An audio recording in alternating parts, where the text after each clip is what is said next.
तो hello everyone, welcome to my study life official. कैसे हैं आप सब? उम्मीद करता हूँ आप सब बेहतर होंगे। तो आज हम लोग पढ़ने वाले हैं हिस्ट्री का चैप्टर नंबर 1 से कुछ मोस्ट VVI क्वेश्चन आंसर करने वाले हैं। अभी तक अगर हमारे इस यूट्यूब चैनल को सब्सक्राइब नहीं किए हैं तो प्लीज़ पहले सब्सक्राइब कर लीजिए और बेल आइकन को प्रेस करना ना भूलें ताकि हर नोटिफिकेशन आपको समय समय पर मिलता रहे। तो चलिए बिना कोई ताख़ीर किए वीडियो को स्टार्ट करते हैं। तो दिया गया है इतिहास का पिता किसे कहा जाता है, तो इसका जवाब हो जाएगा हेरोडोटस। इतिहास का पिता हेरोडोटस को कहा जाता है। और दूसरा नंबर में देखेंगे कि दिया गया है सामंतवाद किसे कहते हैं। सामंतवाद से आप क्या समझते हैं, तो इसका आंसर हो जाएगा वैसी शासन प्रणाली जिसमें सामंतों या जमींदारों को किसानों से ज़्यादा अधिकार दिया जाता है, उसे सामंतवाद कहते हैं। सामंतवाद किसे कहते हैं? वैसा शासन प्रणाली जिसमें सामंतों या ज़मींदारों को किसानों से ज़्यादा अधिकार दिया जाता है, उसे सामंतवाद कहते हैं। तो चलिए देखते हैं अगला प्रश्न दिया गया है मध्यम वर्ग से आप क्या समझते हैं। तो इसका आंसर हो जाएगा समाज में रहने वाले वैसे लोग जो अपना जीवन निर्वाह छोटे छोटे व्यापार और नौकरियों के माध्यम से करते हैं। तो मध्यम वर्ग से आप क्या समझते हैं? तो समाज में रहने वाले वैसे लोग जो अपना जीवन निर्वाह छोटे छोटे व्यापार और नौकरियों के माध्यम से करते हैं, उसे मध्यम वर्ग कहते हैं। तो चलिए देखते हैं अगला प्रश्न की ओर दिया गया है सर्वहारा वर्ग से आप क्या समझते हैं।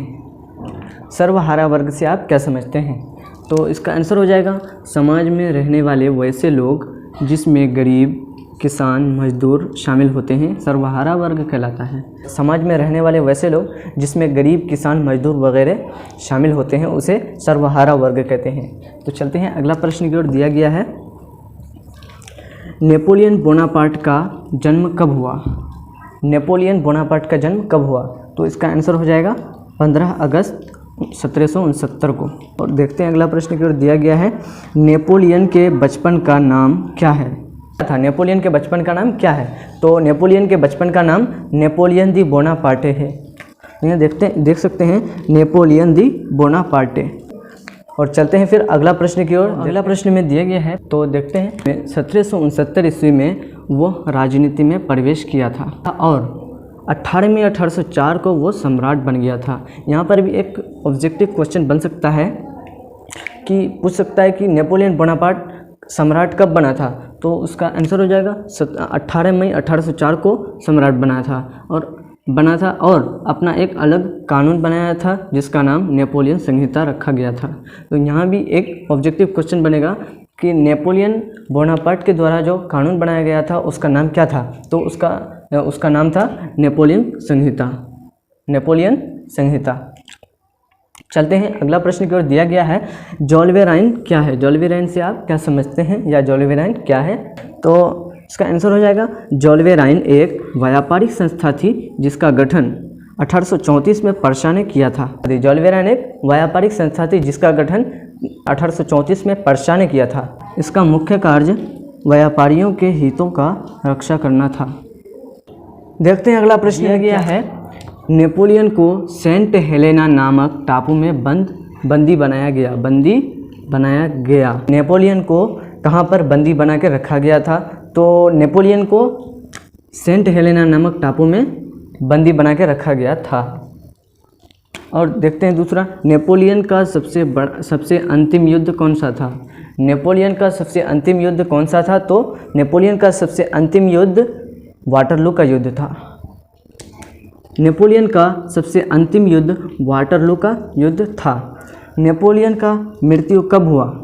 नेपोलियन का मृत्यु कब हुआ, तो नेपोलियन का मृत्यु 1821 में हुआ था।